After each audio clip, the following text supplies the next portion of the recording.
Welcome to the show, everyone. I'm JJ Flazanes, your host. Thank you for downloading today's episode. Today we're going to talk about safe conversations. And this is again with Harville Hendrix. This is third time on the show, and Helen LaKelly Hunt. It's her second time on the show. And I just want to make a few announcements before I get into the show and into their bios. We talk about an event that they're doing, and there was a little bit of a misunderstanding about what they needed and how I could help them. And so I'm here to just tell you up front that they are doing a live event on March 21st, and it may or may not be on the website yet, but it's going to be a live streaming event for free. They're going to be working with couples, people, everybody, at a location that I believe is in Dallas. So if anyone's in Dallas, please go to safeconversations.org immediately if you'd like to be in that room, where they're going to workshop what we're going to talk about today in Safe Conversations. The live stream is available for everyone around the globe, absolutely free, and it's going to be a 4-hour event, and that's on March 21st, and the link is just go to safeconversations.org, but there will be more detailed links in the show notes. Also, what I didn't realize, Helen and Harville have been on the show now a few times, and they always do video. We always want to do video. And Helen was moving around some papers a few times. So if you hear shuffling going on, I didn't actually ask her to stop because I didn't think it'd continue. So I was able to cut out a lot of it, but there are times where you're going to hear a little bit of shuffling. So I apologize about that. They obviously do a lot of video. And when you do video, it's not a big deal. But obviously on audio podcasts, it's a focal point. I also want to mention that between my live stream on Facebook I did for the launch of Health and Wealth and a bunch of other questions that have come up in the Inner Circle membership, which, by the way, I probably really butchered not being very clear with all of you. I have 2 inner circles. The first inner circle is the mastermind, which nobody can get into right now anyway. It's full and we're in process. But then there's the Inner Circle membership, which is $9.99 a month. And in that Inner Circle, there's a whole nother podcast specifically for the Inner Circle. We do once a month group coaching, and it's a very active private Facebook group. And what's come up on our group coaching is the use of Imago therapy. And so I've been talking about it more and more, as I normally do. And I've decided that I'm going to do a 4-week Imago, creating your Imago course, if you will. I mean, I'm not an Imago certified therapist, but I can take you through the exercise that I always talk about, that I'm always promoting, and workshop how I use it and why I think it's important for individuals to do as well as couples. And that's going to be in May. So I'm just putting it out there, letting you know that since you're listening to Harville and Helen today, and Safe Conversations was born out of the Imago work and the couples dialogue, that we're going to be doing in not only in the Inner Circle, but in a course that I'll do a 4-week Imago sort of basic training of how to use it as an individual and how to use it to heal some of your core wounds. So hopefully you'll be interested in that. And I, of course, want to mention that I'm doing an astrology course starting March 10th, which is next week. And if you're interested in that, go to jjflazanes.com. The link is below in the show notes to register for the astrology course, where there will be also live coaching happening there, as well as very detailed information about all kinds of things astrology in order to create compassion in your relationships. So now on to today's show. Harville Hendrix and Helen LaKelly Hunt, both Ph.D s, are internationally respected couples therapists, educators, speakers, and New York Times best-selling authors. Together, they have written over 10 books with more than 4 million copies sold, including the timeless classic, Getting the Love You Want, a guide for couples. In addition, Harville has appeared on the Oprah Winfrey television program 17 times. You've heard about them before. The rest of their bios in the show notes. I hope you enjoy today's show. Welcome, everyone, to today's show. I am thrilled to once again have Harville Hendrix and Helen LaKelly Hunt. We are going to talk about safe conversations today. This is our third conversation that came out of what I'm going to say the Imago therapy model. I will be correct in saying that, correct, guys? Yes. Okay. Well, welcome back to the show, first and foremost. Thank you for being here. An honor to be here. Yes, we're delighted to see you, and what a beaming face you have. Thank you. Thank you. Well, I love having these conversations with you. I really believe that the work you do is some of the most powerful, transformative work that not only a couple can do, but literally an individual can do. And I have experienced the teachings both from the books, from the workbooks, from counseling, and coming to your live event at Esalen earlier in January 2019. And I love having these deep conversations with you, which are, a depth at which most people aren't having conversations about relationships. And it's really needed, especially in today's age with the amount of anxiety and depression and suicides. And it's like an epidemic that we aren't talking about emotions. We aren't talking about feelings, because in my opinion and the way life works is everything we do in life is because we want to feel better. Every choice we make is about us wanting to feel better. And if we can't feel better in relationship and we have no tools to help make that possible in all relationships, now we feel stuck, which is what I think is some of the root of anxiety and depression and suicide and all of that. So today's conversation, Safe Conversations, came out of Doug and I doing the work with you, our last conversation about dethroning the therapist that we had probably in February, and taking this work from the couple's situation into other relationships. And so if I'm correct, and then I'm gonna set the stage for you and I'm gonna let you go. Safe Conversations came out of the couple's dialogue that you created in Imago Therapy, correct? Okay, let's talk about how that happened, how that came to be, why take it out of couples dialogue. Was there a specific situation or people who had said, hey, we want this, or did you just start using your model on different relationships? Yeah. So you want to go with that? Or? This is Harville's idea that every year the relational science becomes simpler to teach. And he said, this needs to be everywhere. It's just like, it is excellent in therapy, but it could also, what if it's taught in school, in kindergarten? It's teachable for the first time. Kindergartners love this stuff. And then when you apply for a marriage license, it should be like a driver's license. You should take a test, pass the test, learn some skills, so you don't have a wreck when you get married. And so it was totally his idea, and it is every day is so joyful because we get to try to share it with other populations. And what I would add to that in terms of why take it out of the clinic is we discovered that in the therapy process, we kept looking for what's the active agent. And sort of like an acetaminophen, sort of like Tylenol. What's the active agent in Tylenol? Well, it's a thing called acetaminophen. So what in therapy actually changes people? And we discovered and practiced for a couple of decades the traditional therapy process of exploring your inner world, exploring your dreams, exploring your memories, and coming to understand yourself and seeing how your behaviors in the present reflect your experiences in the past, and to have some insight. And we found that that's helpful, and it educates people about understanding their behavior, but it didn't change the way they behaved.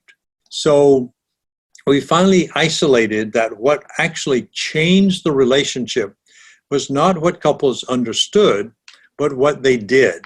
And what they did was practice what we called a dialogue process.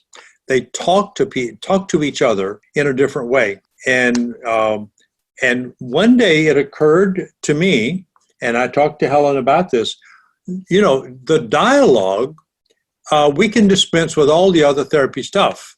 The dialogue is what changes couples.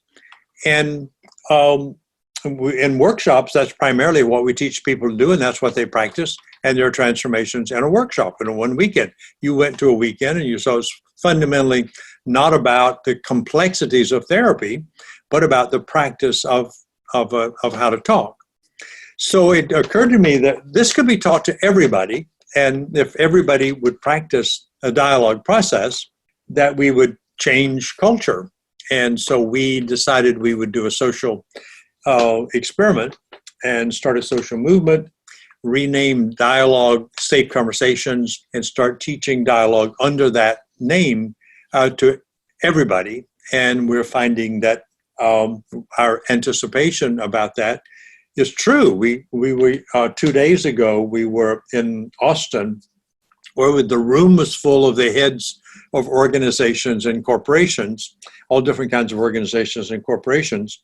And we had, 3 hours of input about this. And everybody in the room comes up later and says, this is transformative. And I look at Helen and say, people say this is, I really don't get it. I think it's because I've been with it, and Helen and I worked with it for so long, we don't realize how this tastes. But when somebody's new to it and they finally experience being heard, or that they can talk without being criticized, that they feel listened to without being judged, and they experience engagement, social engagement at a level that they feel safe all the time, something happens in their brains that doesn't happen if they engaged in a more analytic process or in a more confrontational process or even a strategic planning process.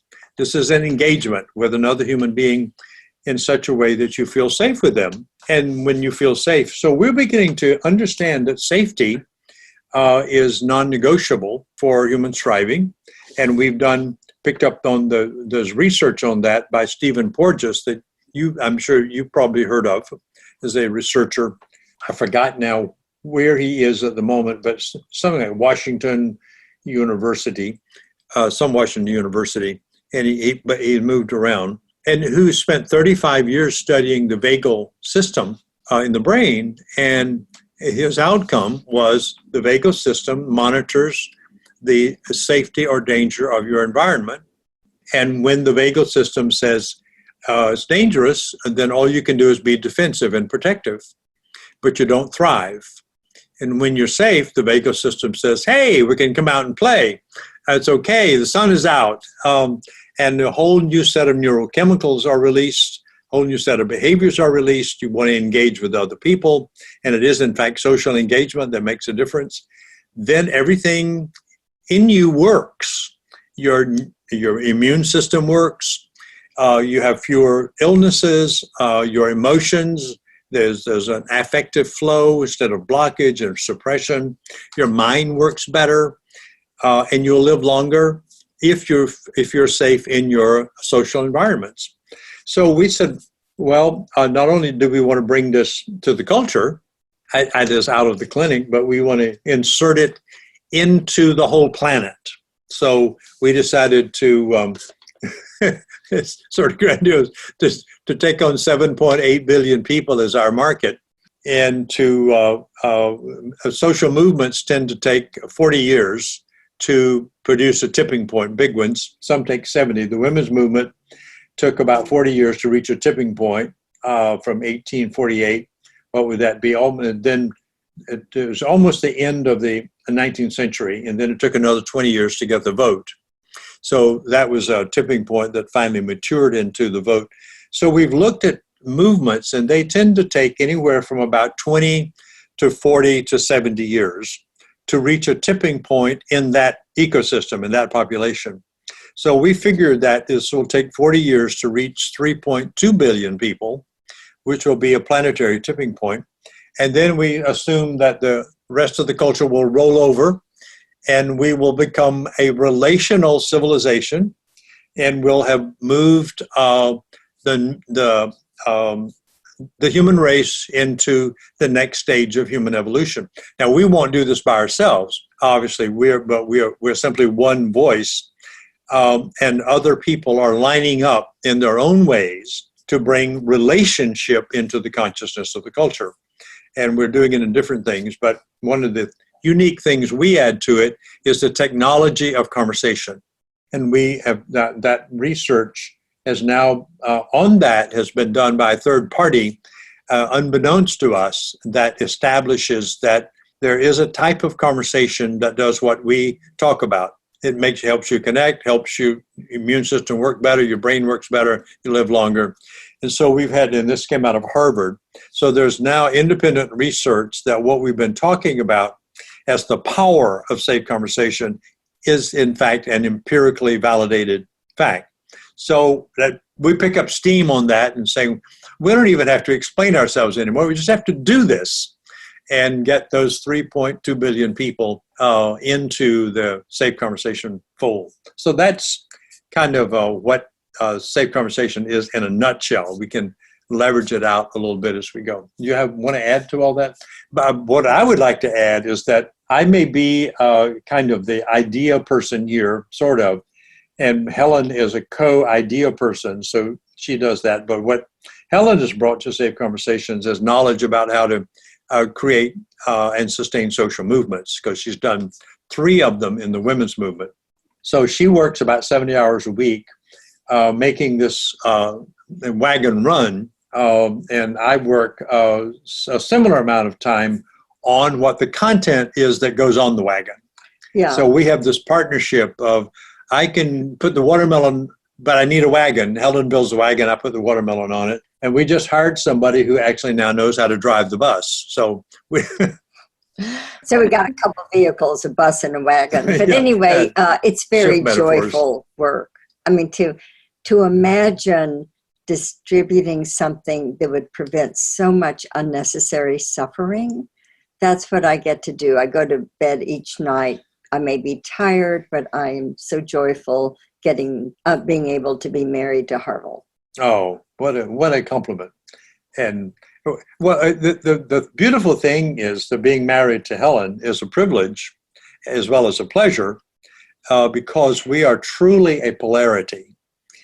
She is clearly a right brain, intuitive thinker, and she gives me so much credit for coming up with all this stuff, but actually Helen has an intuition about what is important, but she doesn't fill it with value or elaborate it and develop it into, 10 or 20 paragraphs. It's like one sentence. And so something happens to me. It's like, like zero negativity. Helen came up with that process. She came up with dialogue in 1977. And then I pick it up because it's interesting, and I'm a kind of construction engineer, and I'll take it and practice it with the population and say, oh, look at that. If you tailor it a little bit this way and shift it a little bit that way, produces this outcome. And eventually I turn an intuition into a system. And then you can teach the system. And that's what we discovered, we're excited about. We can teach this process to anybody. We've taught it to people in South Dallas with no education, to immigrants who can hardly speak English, or some who can't speak English, who are fully Spanish, because it's not esoteric, it's not abstract, it's very concrete.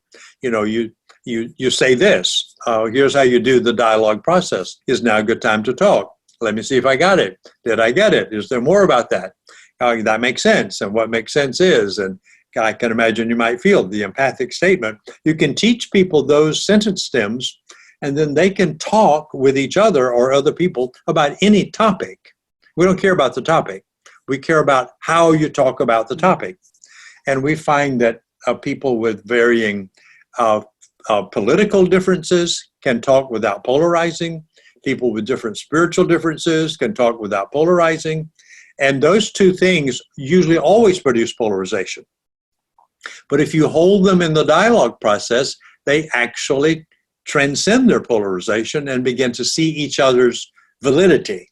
That even a Trump supporter makes sense to a non-Trump supporter. If you listen long enough, they have a rational reason why. And the other person has a rational reason why not. Both are correct.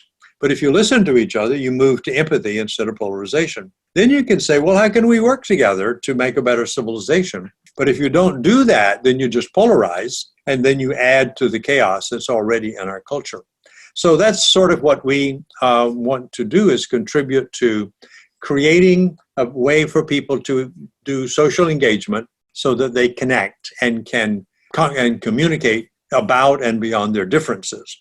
And that way, we think, will ultimately create a relational civilization and move the human race forward to its next stage of human evolution.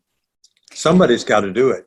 Someone has got to do it. I'm trying to help too. I've got my own thing cooking. I'm trying to help too. Don't worry, guys. I'm having you on for this very reason, right? So, because this is important to me. Again, like I said, from the very first time, Harville, you and I had that show together, and how much I had learned just from the Creating Your Imago process as an individual, and how important I thought that was just in regular therapy with just one person. I just couldn't understand why this is the first time I'm actually doing this.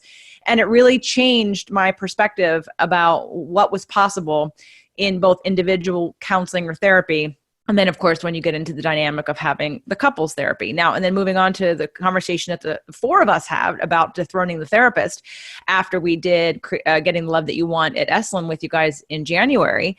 And Doug and I, having worked the couples dialogue many times since then, and having it be such an easy process, I'm now wanting to focus a little bit more on this, on the conversation, the safe conversation piece, because in a relationship, especially between, partners, whatever gender or sexual orientation they may be, there's a commitment level, there's a desire level, I want this to work with you. That's why I chose you. And I'm very invested in this relationship. So when it comes to, okay, I'm starting to have feelings and now I'm feeling like, oh, it's time to have a couples dialogue. Let's go get the script.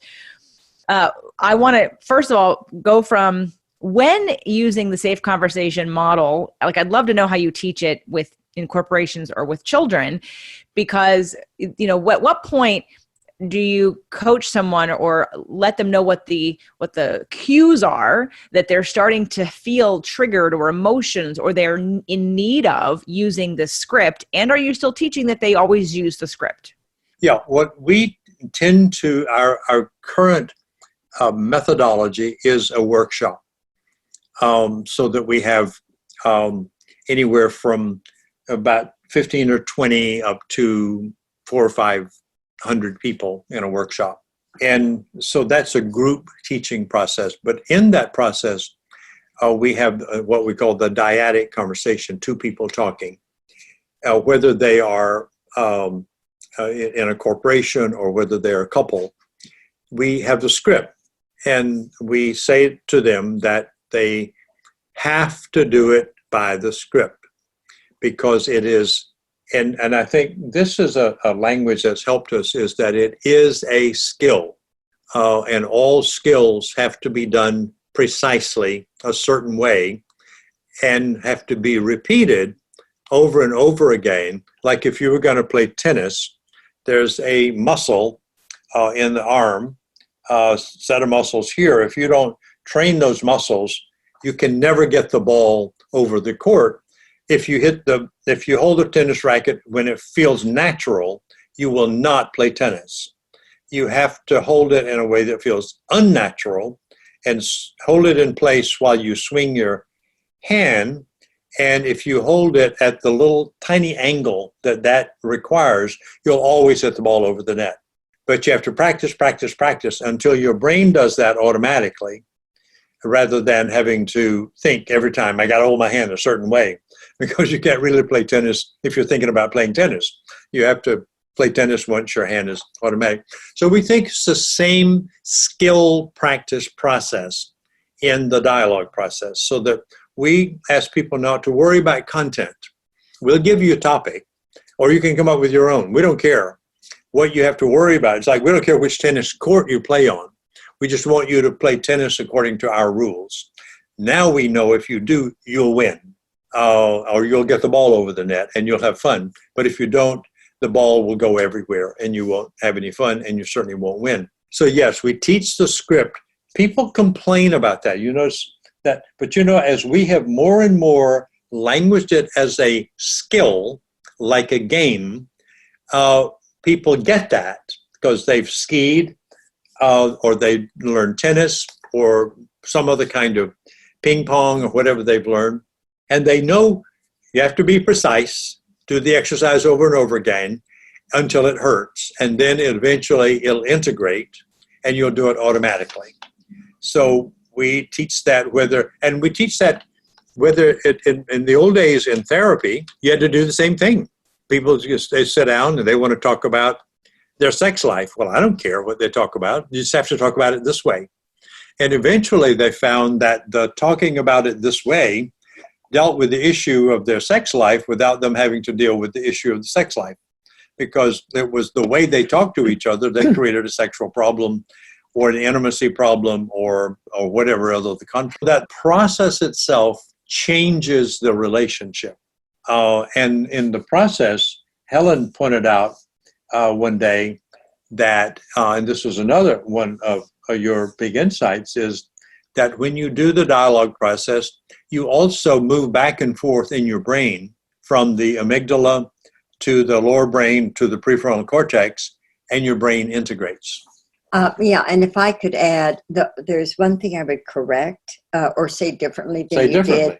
So yes, we teach this as a workshop, but we also are getting it out in other ways.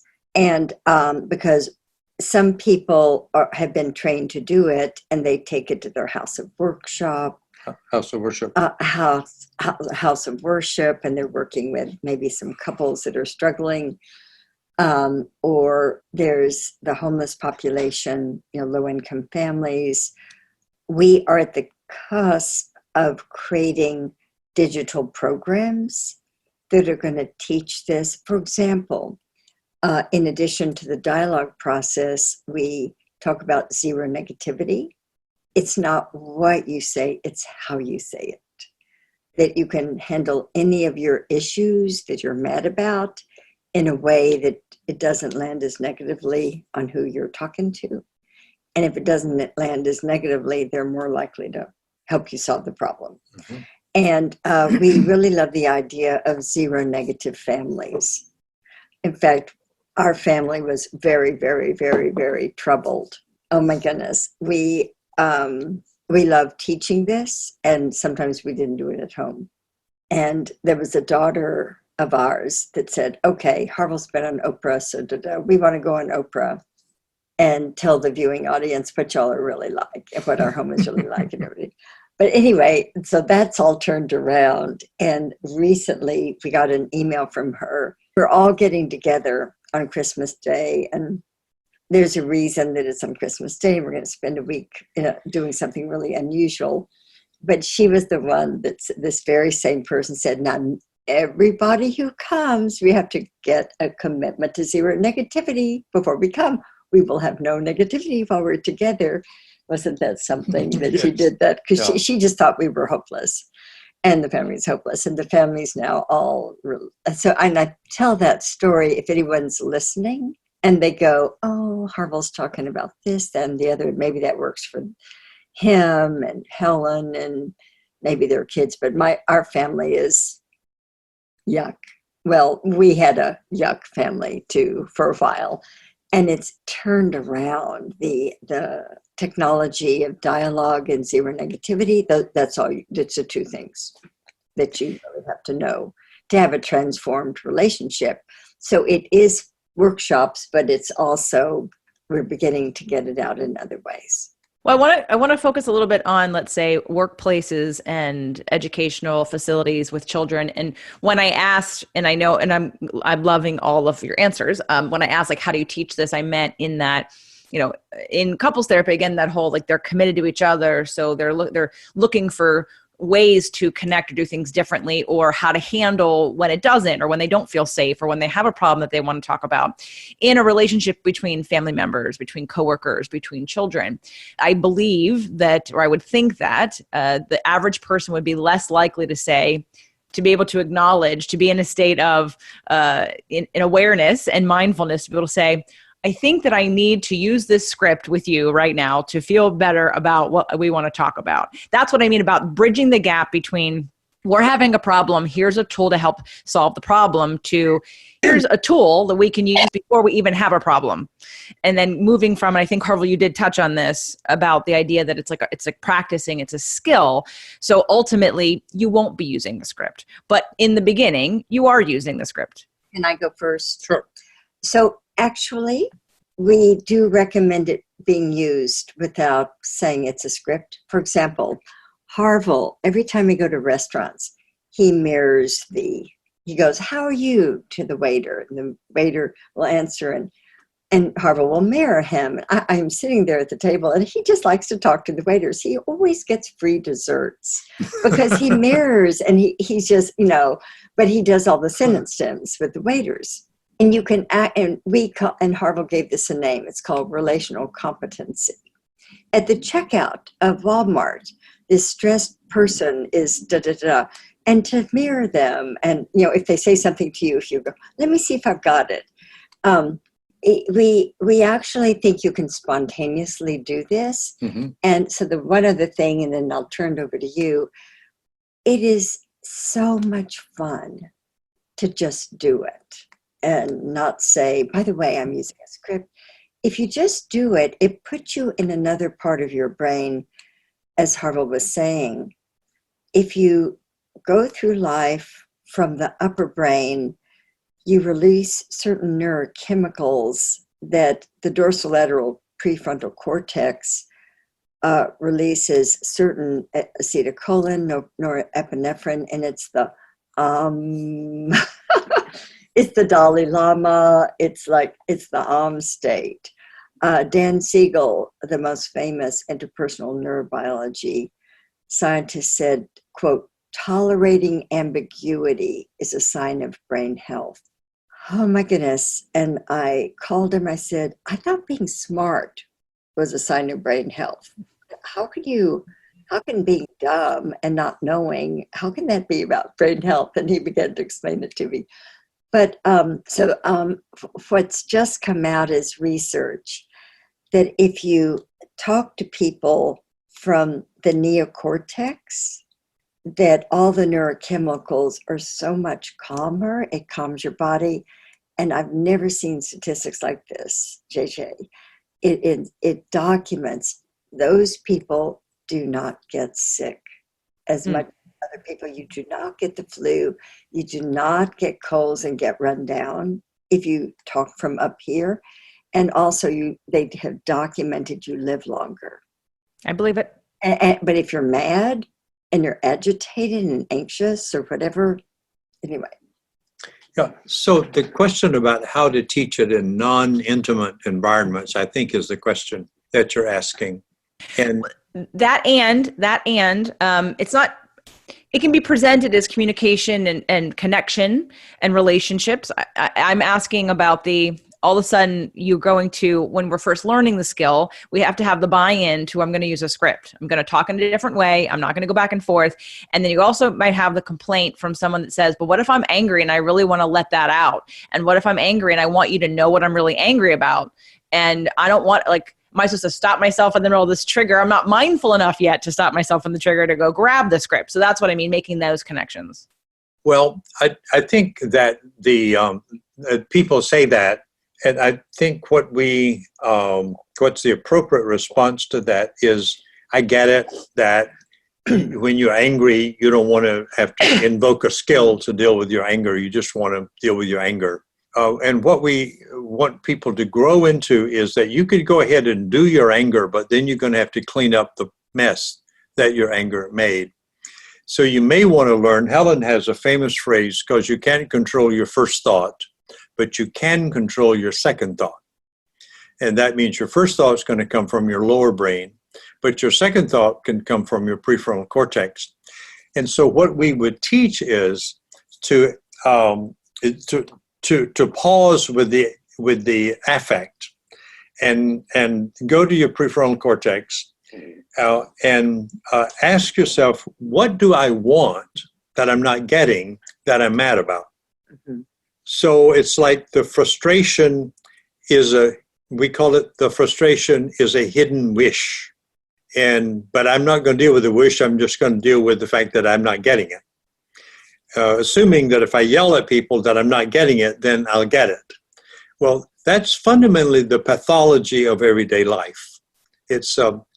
Freud talked about the psychopathology of everyday life. And that was how people don't know that what they're doing during everyday life is connected to their childhood. The pathology of everyday life is the belief that if I hurt you badly enough, you will love me, and that's absolutely an illusion. So we have to say to people to convert this into a request. So you get in touch with your affect, and you learn that when I'm mad, I know I want something. So we have to do some cognitive training about that when they're not mad.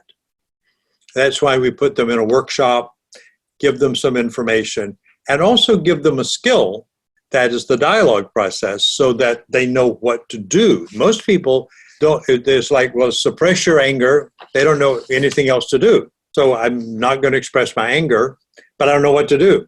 Well, there is something to do, which is, and you may want to pick up on this, ask for what you want instead of talking about what you don't want. But it requires training to know that you have that option.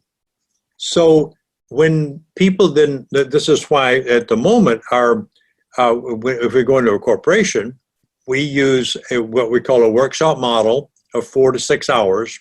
So people can go through the experience, and then we break out of the 3-step process, mirroring, validating, and empathy. There are 6 sentence stems that we call the structure of that dialogue process. Is now a good time to talk? Did I get it? Is there more? And let me see if I got it all. You make sense. And I can imagine you might feel. There's sentence stems. And what Helen was just saying is that we are now teaching people to take this and learn how to have a talk about a topic, which is the 3 steps. But you're not always sitting down talking about a topic. You may be at a board meeting or a business meeting or at a party. If you learn the sentence stems, and we ask people to start memorizing them exactly like we wrote them, and so you're at a party, you may not do a 3-step mirroring, validating, empathy process. You may just be at the bar and saying, hey, is now a good time to talk about how this party is going? In other words, you set boundaries and you make appointments. Or somebody might be talking to you and you would say, hey, let me see if I'm getting what you're saying. In other words, you do that and you don't have to go through the whole 3-step process. You just mirror that back and say, and the person says, am I getting what you're saying? And you have to do it without being mechanical so that they won't know you've just come from a seminar. But you can say it like that. Am I getting this? So if that's interesting, do you have more you want to say about that? Is there more about that? So you can do the curiosity piece. Once you memorize it, then it becomes like the tennis game. You can then play tennis when you pick up the racket, and you can play around with the tennis racket. Once you learn that there are several ways you can hit the ball, and it's all will go over the net. And you can do a backhand and all kinds of things, but you can't do anything unless you get the skill. So those are the 2 levels that we train. So when we call it taking a safe conversation into every conversation, or making every conversation safe by using the sentence stems randomly and as appropriate. So there are 2 things. I want to talk about a topic. So that means 10 or 15 minutes sitting down and talking about it, or 30 minutes or an hour, depending on how complicated it is. But then the micro interactions, 1 or 2 minutes when you're just having the flow of a conversation to pick up a sentence stem and use that. And that's what when Helen's talking about being in a restaurant, I don't do mirroring, validation, and empathy. I will give them an appreciation. Wow, thank you very much. This is a great presentation of this food. And you know what? They will come back to the table in a few minutes to see if everything is okay. But if you ignore them when they set it down, you're going to have to raise your hand to get them to come back. So, you have to be careful not to manipulate people with with this kind of social engagement, because you could. But you don't want to do that. You want to do that because you want them to really know you appreciate the fact that they are doing something really well and they're being noticed for it. And then they will come up and do more well. And Helen's raising her hand. Can I weigh in about something? Of course, yes. Because Harville just said, Helen might comment on asking for what you want. So, JJ, what I tell people is there are 2 things that transform your relationship. One is if you handle your relationship from the upper brain. Instead of the lower brain is reactive. It can't help itself. Like it says, it gets triggered and have you ever, the next morning you go, I'm so sorry I said that. I didn't really mean it. I just flipped my lid. I went and literally flipped my lid. I went out of my mind. I just was crazy. The lower brain takes over. So number one, live life, live your relationship from your upper brain. And number two, learn to ask for what you want. Shift frustration into a wish. So the thing I would say about that is, guess what? People don't know what they want. They know what they don't like. Mm-hmm. Mm-hmm. And they don't know how to ask for what they want using sender responsibility. So the definition of sender responsibility is that you say it, you make you express your wish, you ask for what you want, succinctly, with a calm tone of voice and a calm look in your eye. And if you learn to do that, your relationship, those two things, you can have a transformed relationship. But you may need to like go and see a therapist about, I know what drives me crazy. I just don't know how to express what it is I want in a way that your partner can do it. I mean, if you go, I just don't feel loved by you. I just don't feel like you love me anymore. Well, the person doesn't know what to do. But if you ask for, it would just mean a lot to me if, like, once a day, like maybe at noontime, you would text me and remind me that you love me.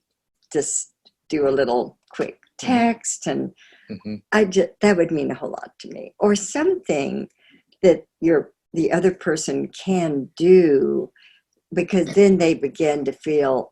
I used to defeat Harville with all the things he was doing wrong. I would say, well, you don't do this, you don't do that. And he got defeated and went away. So it's important to begin to empower your partner to succeed at meeting your dreams. And if I can add to what you just said, and you gave the example, I just want to underline it. People don't know what they want. And then finally, when they get to something, it's usually abstract, like, well, I want more kindness or more love. And you still don't know what to do. So you'll use your database in your own mind to give them more kindness. And for them, that will be insensitive. That doesn't touch me. So what you have to do is ask for what you want as a behavior, specific behavior, so that if I took a movie of it and showed it to a stranger, the stranger would know what you did. Like I want you to be kinder to me, and kindness would be, as Helen said, text me each day at noon with words, I love you. Okay, you can't get that wrong. I mean, you could do it wrong, but if you listen and do what was asked, then that's the behavior. And so people have a hard time turning an abstraction like love me into a behavior like text me each day at 1:00. Because when they say love me, they do have a behavior in mind. They just don't say it. And then sometimes we found they have no idea what a loving behavior would be like, when they would feel loved. So they have to, think about it and go through some experimenting. Well, maybe I would feel loved if you text me every day. And then they say, well, that's not doing it. And if you have a working relationship, the partner will say, well, tell me something else to experiment with. Well, why don't you send me a flower? So the person is looking for, they have a receptor, but they don't know what to put in the receptor. It's like a connector, the plug. You have to keep working until you get the right plug. So asking for what you want was one of Helen's genius come-ups with. And then the move to specificity was a part of my system because I'm a left brain. It's like I have to have a behavior that becomes quantifiable. The quality, yes, love me. Quantity is in what way? What behavior would do that? And then what that does, interestingly, is Helen's talking about brain integration. That integrates your brain too, because usually the wish will come from the right brain, where the affect and the feelings are, and you have to then access your left brain to know what would meet the needs that you felt in the right brain. So when you go back and forth between love me, well, maybe do it this way, maybe try it that way, your left brain is being exercised to put into operations the feelings and wishes of the right brain. And so you have brain integration between the two hemispheres, and you can also get brain integration from between the three lobes, the prefrontal and the midbrain and the lower brain. So any of these dialogical pieces, we're so excited about that because Helen had intuited years ago that dialogue changes the brain. And I was still in the psychological realm. I had not taken up neurophysiology at that time, and Helen did. She's been interested in the brain for a long time. But I began to follow her into thinking about that so that we began to be able to specify that dialogue integrates the brain, and here's how. Because you start off with an emotion, you can go to a thought, and then you do a behavior, or you start off with a thought, you can go to a feeling and a behavior, and all of that integrates the brain. And the value of that is the more you follow this structure, your brain becomes more integrated. It becomes less reactive to triggers that come from childhood. You'll feel the trigger still, but your brain won't go, wah! It'll go, oh, there's that trigger again. So let me now go into my prefrontal cortex to see what I want. I mean, let me use my prefrontal cortex to go to my right brain to see what I want, and then I'll use my behavioral system to put it into operation. So we're excited that we can teach people this, and we're being a little bit condensed and short here in this meeting, but let's say give us 2 days and to teach people these concepts and have them practice each concept so that they not only hear the words but do the behavior. And they begin to be like a great tennis player. We taught you about this muscle in your arm, and you practice using it, and now you know that when you enter into a conversation, you will be able to connect with that person without polarizing. And that's the goal of the whole process of safe conversation. Well, I know what 2 days with you guys is like, so I would recommend everybody find your way to get to them for 2 days. And yes, we could continue because I had so many things I wanted to talk about, but I want to be mindful of time for you guys because I could keep you here all day. So I know that this work is, you have a goal. 3.2 billion, is that what we said? People on the planet you want to have do this. So let me help you spread that word. You have a live stream event coming up at the end of March where people can actually be on with you doing this work. And I believe all aspects of it are free. You have 90 couples you're looking for to do dialogue, and you're looking for it to be then shared globally, correct? It'll be about a 4-hour workshop that will be streamed globally. Yes. Yeah, 2 hours is like a you really can learn this in 4 hours, the way we teach it. Yeah, because we give you 3 practice runs in those 4 hours so that you redo the process 3 times on 3 different topics. But we don't care about the topics. We just give people topics. What we care about is that they practice. Yeah, you have to the dialogue process. In the days ahead. Yeah. So if you help us fill the room with 90 couples, we will work with them for 4 hours, and we will stream it globally. No problem. So because again, I'm correct in saying this is all free. Yes. Okay, great. All right. I can do this. I can help because there are people who want to do this work and they want to practice. Now, I want to go back to today's conversation is about safe conversations. Is this a couples dialogue only, or are we talking about any relationship can be 2 people practicing this script?